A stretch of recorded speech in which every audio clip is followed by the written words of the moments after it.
ABC 36 News starts now.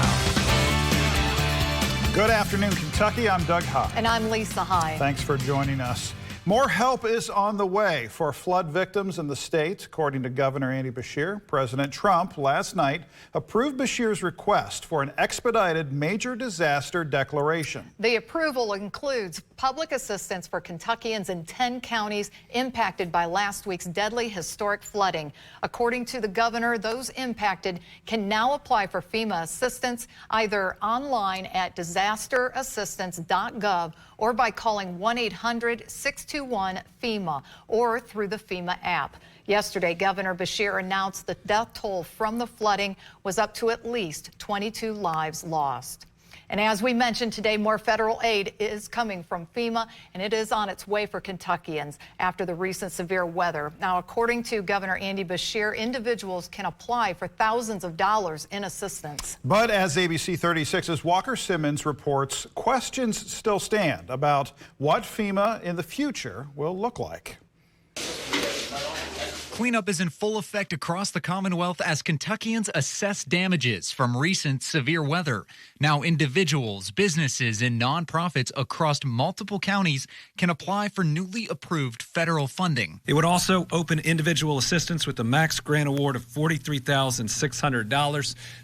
We would hope that as many people would qualify for as much of that as possible. But questions are looming regarding what the future of the Federal Emergency Management Agency, or FEMA, would look like after President Trump called the agency very expensive while speaking to governors in Washington. I'm of the opinion, I understand FEMA very well. We had a good situation with FEMA, but it was a very expensive thing to do. And I really believe when there's a natural disaster, a hurricane, a tornado, or whatever it may be, you're very capable people. It's called you fix it. While federal funding is now here for Kentuckians, Governor Beshear says with the 13 federally declared disasters over the last 5 years, this type of funding is vital. The amount of help that came from the federal government after the tornadoes and the 2022 floods, and while there were challenges with it, and while I don't think enough people were told yes, and while I don't think enough money went to the people who were told yes, and I will continue to criticize FEMA for that piece. We still had tens of millions of dollars going directly to families. Some worry that if FEMA was removed and federal aid was left for the states to decide, it could slow the rate at which funding is allocated. In Lexington, Walker Simmons, ABC 36 News Now. And we have reached out to FEMA for a statement regarding the recent approved funding and proposed changes from Washington, and we are awaiting their response. Well, in southwestern Kentucky, state police say the body of a Callaway County man reported missing during the statewide flooding has now been recovered after receding floodwaters. According to state police, the body of 39-year-old Samuel Wilson was found yesterday in a wooded area about 150 yards from where his vehicle was found in floodwaters last week. Investigators say an autopsy is scheduled for sometime later today. Foul play is not suspected.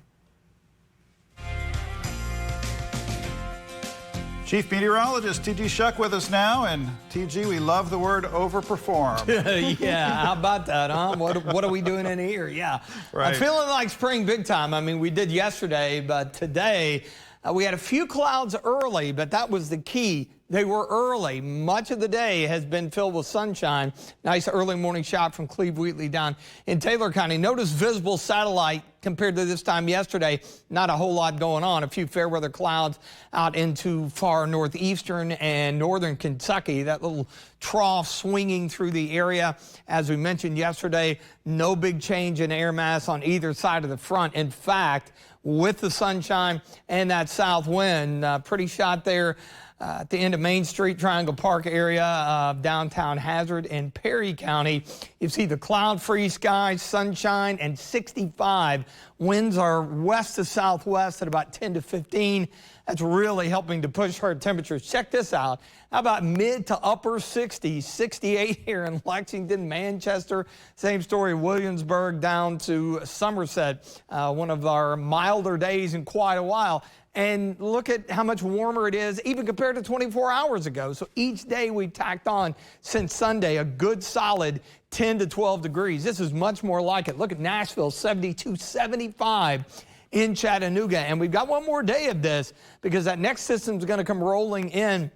But it will not be until tomorrow evening that we're going to see the rain. It will be a little bit cooler as we stay initially clear, and then some high clouds I think may build in. But looking at mid to upper 30s in the morning, but with that strong southwest wind out ahead of the front, and it's staying mainly dry and some decent sunshine. I think pretty comparable temperatures, maybe more so mid 60s. But when you think back a week ago where we were at this time, it's a pretty nice feel to the air. So get out and enjoy it while you can. A little speed bump with some rain Wednesday night into Thursday and some back and forth temperatures as we wrap up February and head into March. But overall, it looks pretty good. I'll tell you more about it in your 7-day coming up.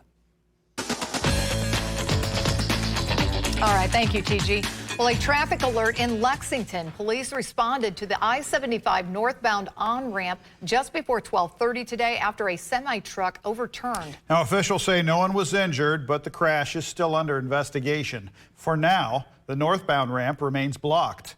Drivers should expect delays and find an alternate route.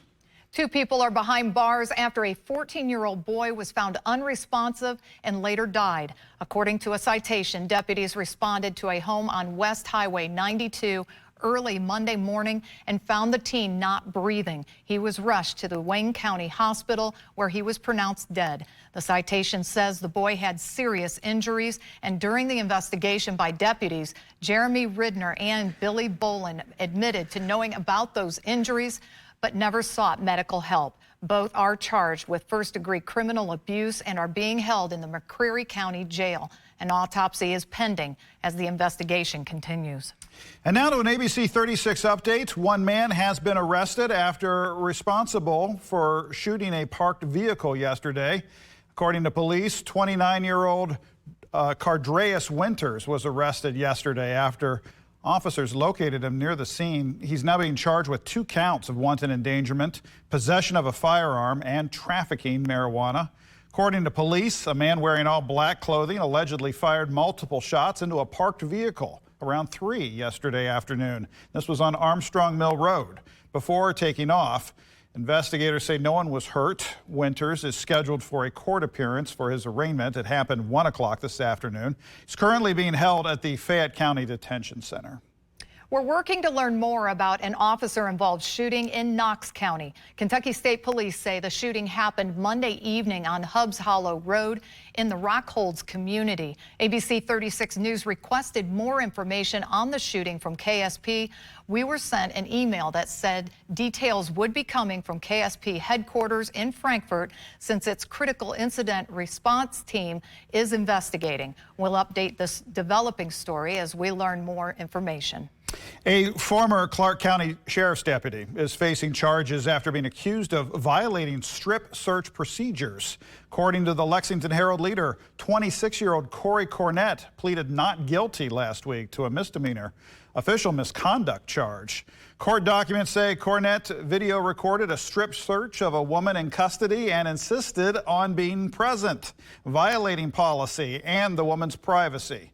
Prosecutors say the footage confirmed the allegations, leading to Cornett's termination and indictment in December. This case remains under investigation. 3 people are facing charges in Bledsoe after deputies caught them stealing mining equipment.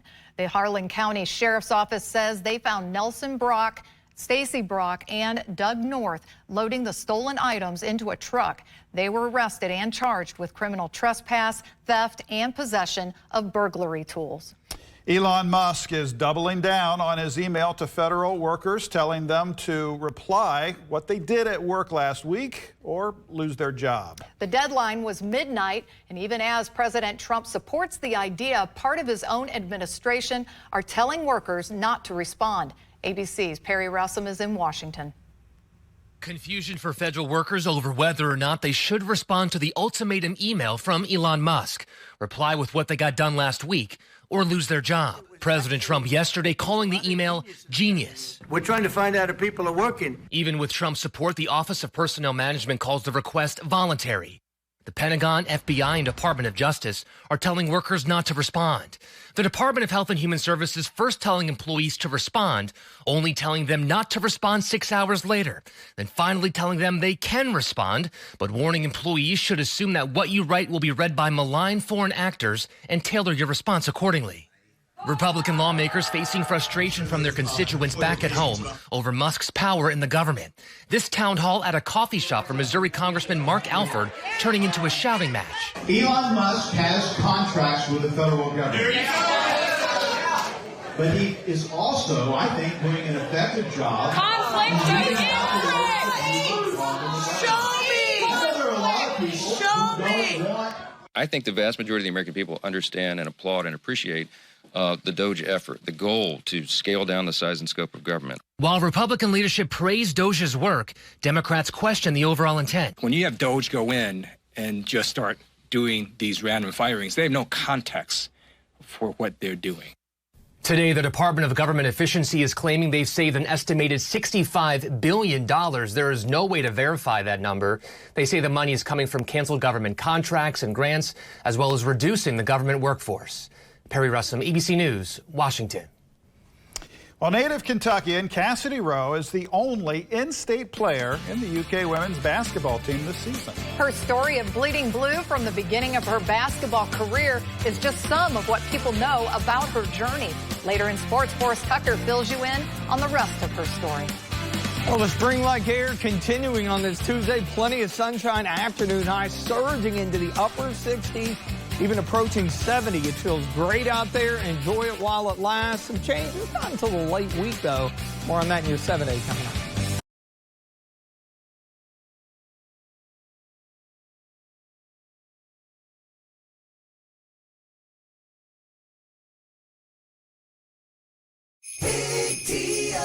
Looking to save money? ABC 36 is partnering with local businesses to bring you big deals on gift cards to restaurants, spas, entertainment, and more.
Time for your ABC 36 Storm Team forecast.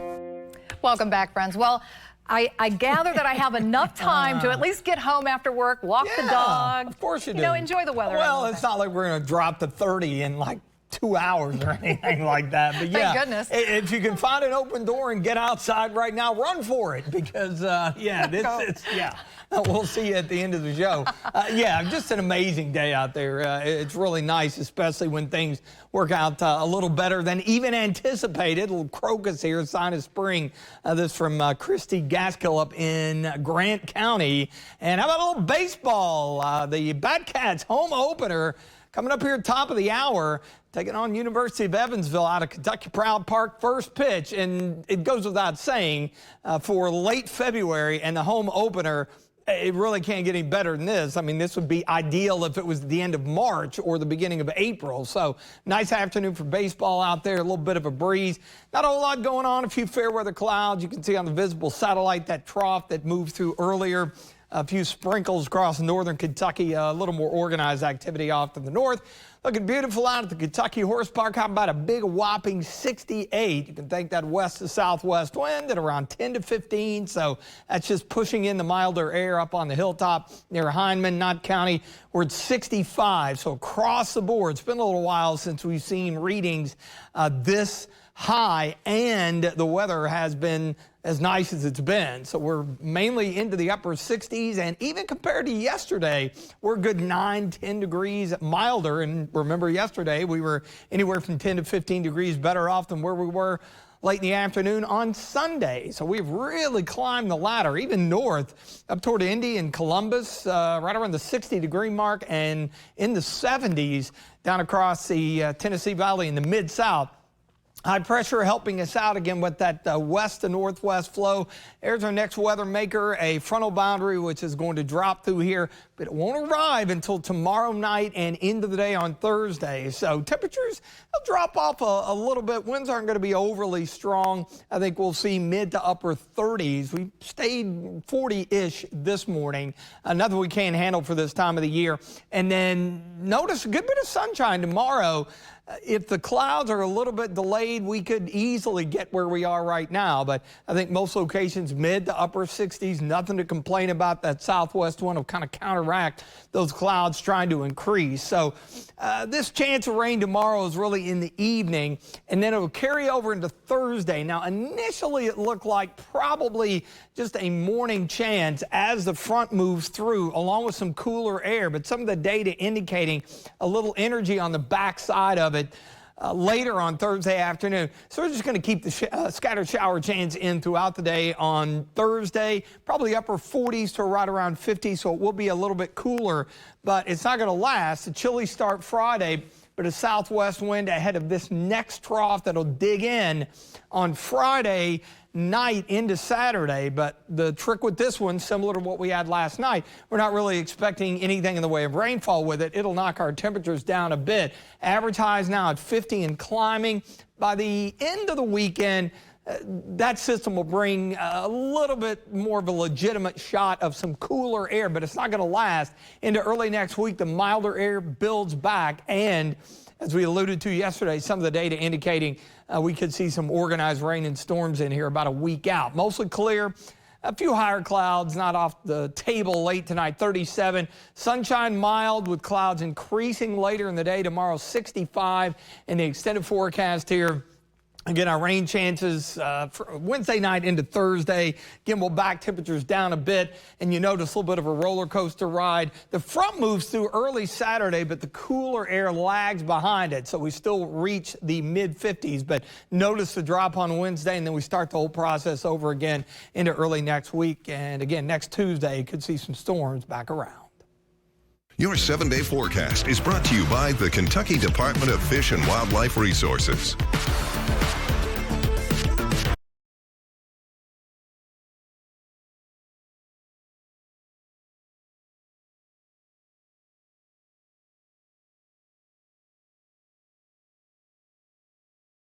The ABC 36 Sports Student Athlete of the Week. Do you know a student athlete making a difference? Visit WTVQ.com and nominate them today. Catch the outstanding student athlete only on ABC 36 News Now. Most electricians don't send an owner of the company to your front door. But at Elliott Services, it's our guarantee. We are 100% employee-owned and ready to serve you with the quality you could only expect from the owners themselves. Elliott Services, owned by us, trusted by you. Looking to save money? ABC 36 is partnering with local businesses to bring you big deals on gift cards to restaurants, spas, entertainment, and more.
Hey, welcome into sports. This season, Cassidy Rowe is the only native Kentuckian on the UK women's basketball team. Head coach Kenny Brooks has even coined her as Kentucky's favorite child. Sports reporter Forrest Tucker tells us how her bond to basketball runs deeper than a game. Wherever Cassidy Rowe goes. You know, there's no parking, there's traffic. I didn't realize that I was going to have to leave so early to make it on time to events. One thing is on her mind. I always laugh and say this always felt like the big city to me, being from Virgie, small town, you know, everybody knows everybody. Her home. I really like Lexington. I have heard that it has not taken my accent away, though. Twang intact, Cassidy's career started with a dream. Rowe three that some thought was delusional. Nobody from my hometown really ever played basketball at a high level. Being the size that I am and the injuries that I dealt with, there was just a lot of people that just didn't think I was going to make it. I can't even describe what it meant when I took my first steps on this campus, because there were times that I even doubted myself. Since then, bleeding anything but blue has never been an option. Being a home state girl and growing up, seeing what Kentucky basketball means to the state, I knew that there was nowhere else I wanted to be.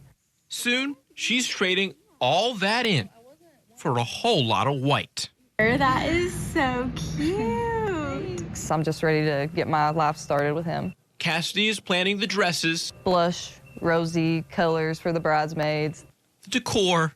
It's got a lot of pages. And the dessert. Well, sorta.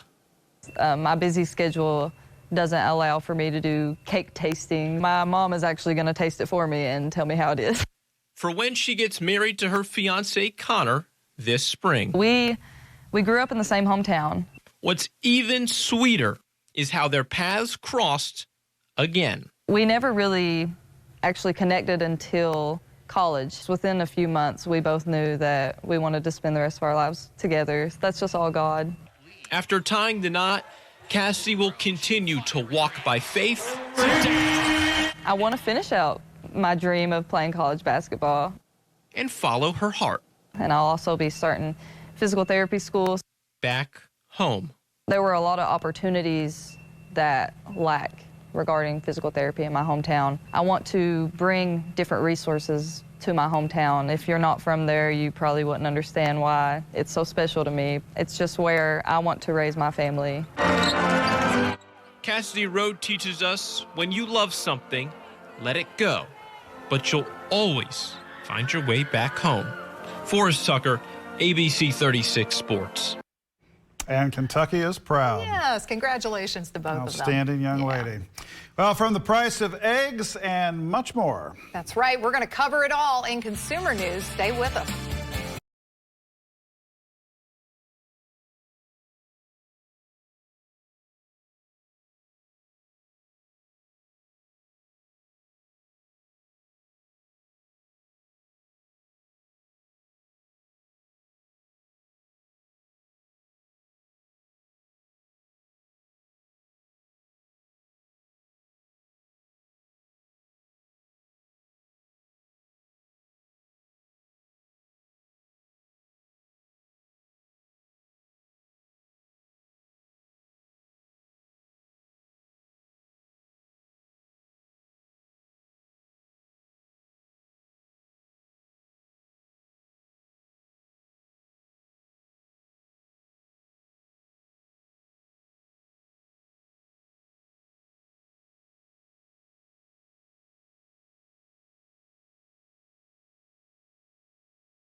You're watching ABC 36, Good Afternoon Kentucky, with Doug and Lisa High, and Chief Meteorologist T.G. Schock. Hey, welcome back. No surprise here. Denny's is adding an egg surcharge at some of its locations with shortages and higher egg prices. The diner chain declined to specify the exact amount of the surcharge. Denny's said in a statement, pricing decisions are being made restaurant by restaurant. Denny's isn't the only restaurant attempting to cope with the egg supply shortage. Waffle House recently added a 50-cent price hike for meals that include eggs. Major U.S. retailers, including Costco and Trader Joe's, have had to take action as well, imposing limits on how many eggs one customer can buy. Well, the current U.S. egg shortage has led businesses to look for supply beyond our borders. So according to the American Farm Bureau Federation, Turkey, the country of Turkey, is the only country the United States imports eggs from. Turkey is set to export 420 million eggs to the United States this year, which, according to the Egg Producers Central Union in Turkey, is the most ever.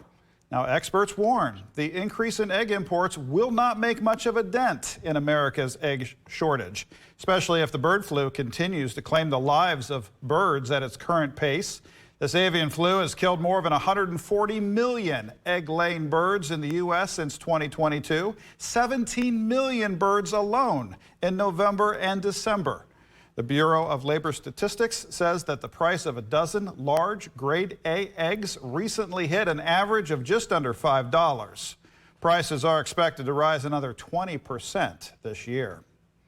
Well, crafting and fabrics retailer Jo-Ann set to close all of its locations. Hate to hear this. The closures to come follow the company's auction sale to a new ownership group.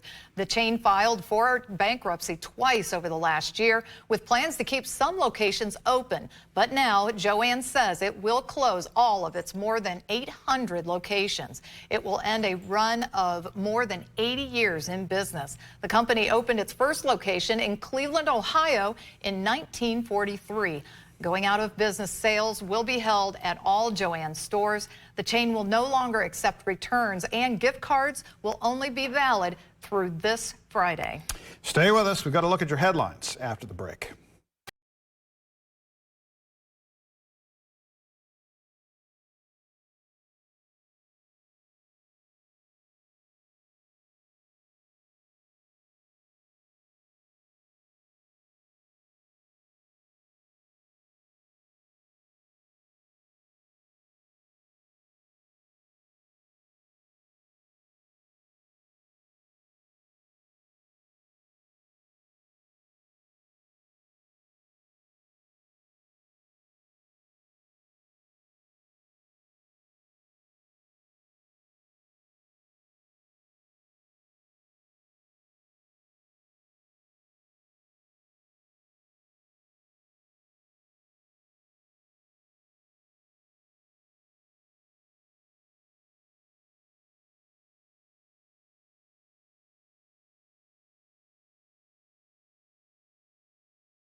ABC 36 News starts now.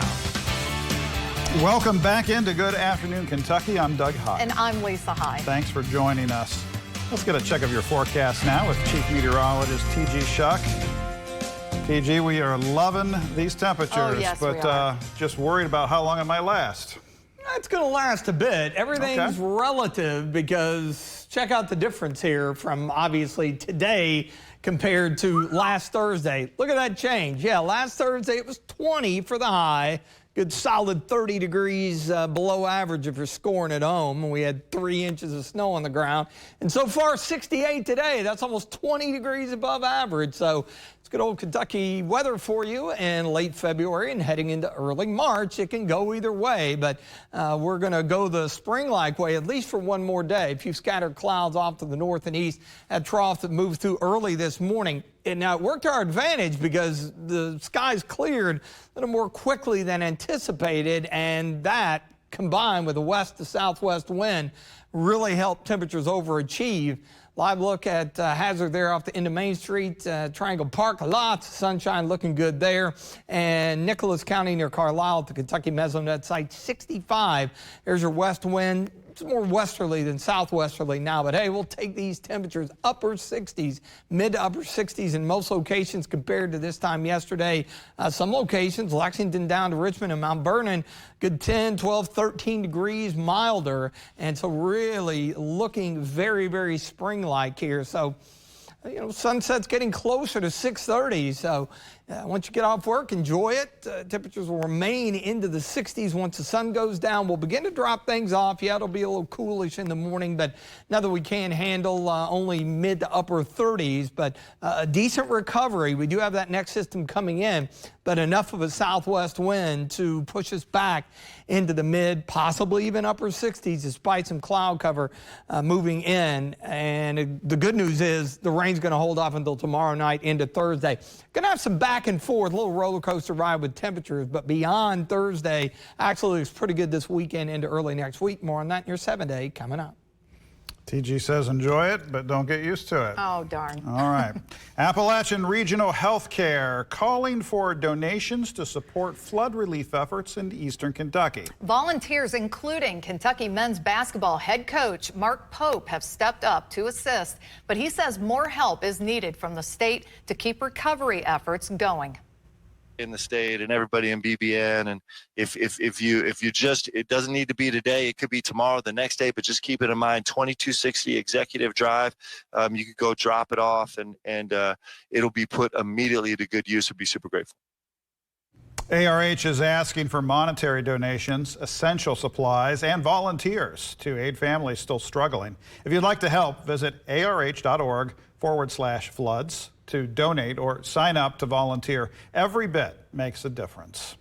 Christian Appalachian Project's Operation Sharing has been helping the Salvation Army in Perry County since 2010, and now they're stepping up for flood relief. They're providing food, generators, dehumidifiers, and cleaning supplies, even delivering by boat to families trapped by floodwaters. If you want to help, visit christianapp.org/relief now to support their efforts.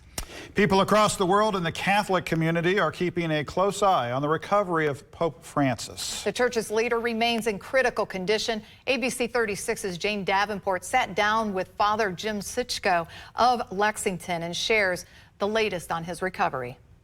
Vatican officials say Pope Francis, the Catholic Church's 266th pontiff, is fighting double pneumonia and remains in critical condition. I think everyone can resonate with someone in their family who has taken ill, especially those who are of an older age. Father Jim Sichko says the 88-year-old Pope is not only a religious leader, but a world leader as well. So there are many individuals, just like in our own government, that work for him and that are doing jobs. The Vatican is its own political entity located inside Rome and led by the Pope. Many people speculate that Pope Francis may retire, which Father Sichko says he doesn't see happening unless the pontiff becomes incapacitated.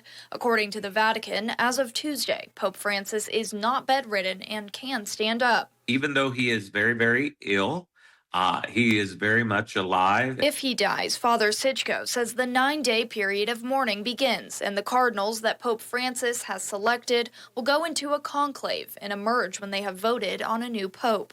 You'll see the black smoke come up out of the Sistine Chapel, which means that they haven't selected a pope yet. Once that smoke turns white, the 267th pope has been elected. But for now, Father Sitchko says the focus is on the recovery of Pope Francis. In Lexington, Jane Davenport, ABC 36 News Now. And we wish him well. Well, flu cases in Fayette County dropped last week, but still remain high. Lexington reported 530 lab-confirmed cases for the week ending February 15th. That's down from 782 the week before. COVID-19 cases also saw a slight decline, with 96 reported cases last week. Health officials urge everyone to get their flu and COVID-19 shots if they haven't already. Free flu shots and limited COVID-19 vaccines are available at the public health clinic for uninsured individuals and Medicaid-covered children. February is American Heart Month to help spread awareness about heart disease. In Lexington, Baptist Health Hospital is offering free health screenings today. The event will include screenings for blood pressure, heart rhythm, and sleep apnea. There is also going to be CPR training and tips for maintaining a healthy heart. The event is happening now until 4 this afternoon at the Public Library downtown on East Main Street. Well, today is officially Social Worker Lobby Day in Kentucky. Governor Beshear signed a proclamation recognizing both today as Social Worker Lobby Day and this month as Social Worker Lobby Month.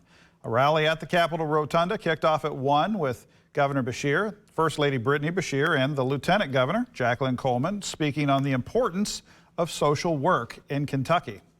We want to thank you personally for being the hands and feet of your community, being the heartbeat of Team Kentucky, the difference in so many people's lives that you will never know this side of heaven, the number of people that you have impacted and saved. Brenda Rosen, Executive Director of the National Association of Social Workers Kentucky, was also honored, receiving the Social Justice Star Award from the Governor and Lieutenant Governor. If you are looking for a job, get your resume ready. A career fair will be held later this week. The Kentucky Employed Career Fair is tomorrow, Wednesday, February 26th. The event is from 10 until 2 at the Davis H. Elliott Company in Lexington.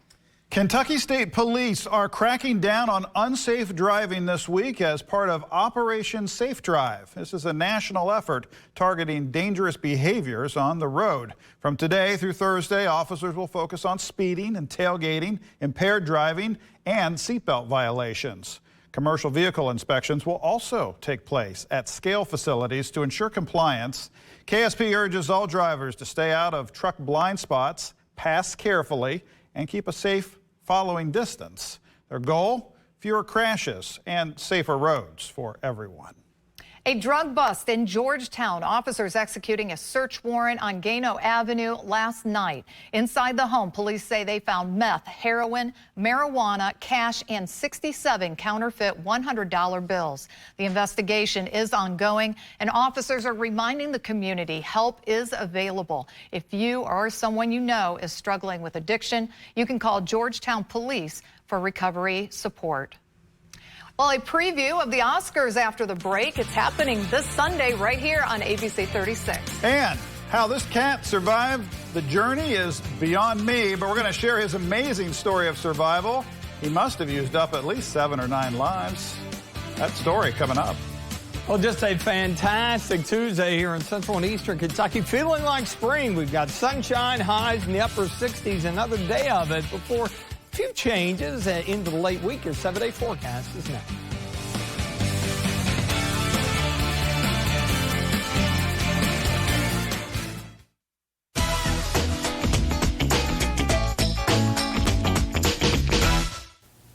Today on Ask the Expert, I am here with Dr. Kyle Ferguson with the Kentucky Eye Center, and we're going to be talking about eye health, and specifically, we're talking about cataracts. First of all, let's talk about the symptoms. What symptoms do people need to look out for, and what would you recommend as far as that point? Okay. So first and foremost, cataracts are ubiquitous. We all get them. It's just like gray hair and wrinkles. It's just one of those things. You're going to get them. It's going to happen. The main symptoms that you really first start noticing, what I hear a lot from my patients, is driving at night. They get lots of glare, halos, especially if it's rainy. Yeah. They're just like, man, if that wasn't that white line on the side of the road, I don't know what I'd do. And it's like, yeah, well, that's probably that you're starting to have some blurriness. Yeah. And we see it a lot. And the problem with cataracts really is that they're very insidious. They're very slow growing, and it'll affect your vision. Your vision get really fuzzy. People won't even notice.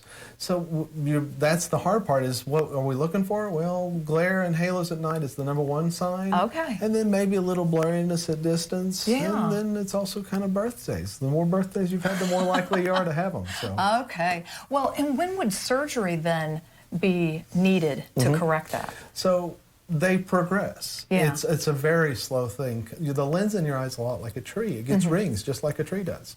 So after a certain point and a certain threshold, you've built up enough layers to that lens, it's going to start getting cloudy enough. Okay. At that threshold, and usually it's about 20/40 vision, it's the time that we really need to go to cataract surgery. I see patients a lot, and I say, well, you got cataracts, and they're like, oh, do I need surgery? No, not yet. Yeah. I'll get you one day, but not today, kind of thing. Yeah. And they will get there with time. And Yes. that's usually something that an exam's going to really tell us where we're going. Yes. And it could be years, or it could be a few months, but typically years. They're a very slow thing. Right, and you know what? That's why it's so important to have a regular eye exam too, especially as we get older. So, how do folks get a hold of you if they do want to come in and have their eyes Very tested? easily. You can contact any one of our offices. We have 3 offices in central and southeastern Kentucky. Okay. All you can do is call one office, and we can schedule for any of the other offices. If you want to go online, and you can go on our website. We have our patient forms online, or you can contact us through our email portal. I have no problem getting people scheduled very easily. Wonderful. Dr. Ferguson, thanks for all the insight. We appreciate it. Thank you.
Well, it's been a while since we've been able to say we've got kind of a postcard day here in central and eastern Kentucky, but absolutely with spring-like weather, sunshine, and highs well into the 60s, and our run, yes, it's going to continue tomorrow, even with the potential of some rain coming up tomorrow night. That's going to be our best organized rain chances Wednesday evening and really through Thursday, much of it through the morning, but there's a little mid-level wave on the backside that may keep a few of the showers around with cooler air. A little bit of a roller coaster ride with temperatures as we head into early March. Yes, that is this weekend. Visible satellite, few fair weather clouds out to the east, that trough that moved through early this morning. It did take the clouds out of here a little more quickly than anticipated, or quicker at least, and that helped us out. Worked to our benefit. 68, Hicks and Funson, Cam, Skyline, and Lexington there in the distance. It is a dandy day. It feels great. Just blue skies, cloud-free down at Jackson County near McKee at the Mesonet site there. And you see pressing 70, not only here in the Bluegrass, but also across southern Kentucky, and even compared to 24 hours ago. Yet again, 9, 10, 11 degrees milder. So this looks like much more so what we should see, say, in April as opposed to late February. But given what we were dealing with last week, we will take it. Got high pressure along the Gulf Coast, and here's our next weather maker. Area of low pressure along with a cold front. That's going to swing through here, but not until tomorrow night and into the day on Thursday. It'll be a little coolish tomorrow morning. Some higher clouds may build in, but enough sunshine and enough of a southwest wind, I think, to push us back into the mid to upper 60s. More sun that we get, I think a better chance, more widespread upper 60s. Either way you slice it up, it's going to be another good day tomorrow. Now, the rain chances, they'll pick up tomorrow evening and then continue into Thursday. The bulk of the rainfall will be along the frontal boundary. Of course, that's going to usher in some cooler air, relatively speaking, upper 40s to around 50. But notice by the end of the day, you see a little moisture over the area. I think a little mid-level energy, mid to upper level on the backside may keep those showers around. And then the sunshine returns, and it'll be pleasant. We're going to be just a few degrees above average for this time of the year for the final day of February on Friday. So enjoy the unseasonably almost warm air. That's how it feels out there, and then pretty close to average. But notice the bit of a dip there on Sunday. We'll have a frontal boundary that'll move through on Saturday, but the cooler air will be kind of lagging behind it for a while. So it's really Saturday night into Sunday, but it's not really going to dig in very quickly or for very long because the milder air wins out. About a week from now, some of the data indicating storms may be back in the forecast. Mostly clear, a little chilly tonight, 37. Sunshine, mild again tomorrow. Clouds late, still looking at mid to upper 60s in the extended forecast. You'll need the rain gear on Thursday, at least from time to time. We'll hang on to the shower chances through the day. Then we do dry it out. Decent start to March, but you see the cool down behind that front, which won't have any moisture with it at all. And then we climb the hill once again as temperatures head back into the mid to upper 50s with a few thunderstorms potentially in the picture this time next week. Your 7-day forecast is brought to you by the Kentucky Department of Fish and Wildlife Resources.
Hey, welcome back in.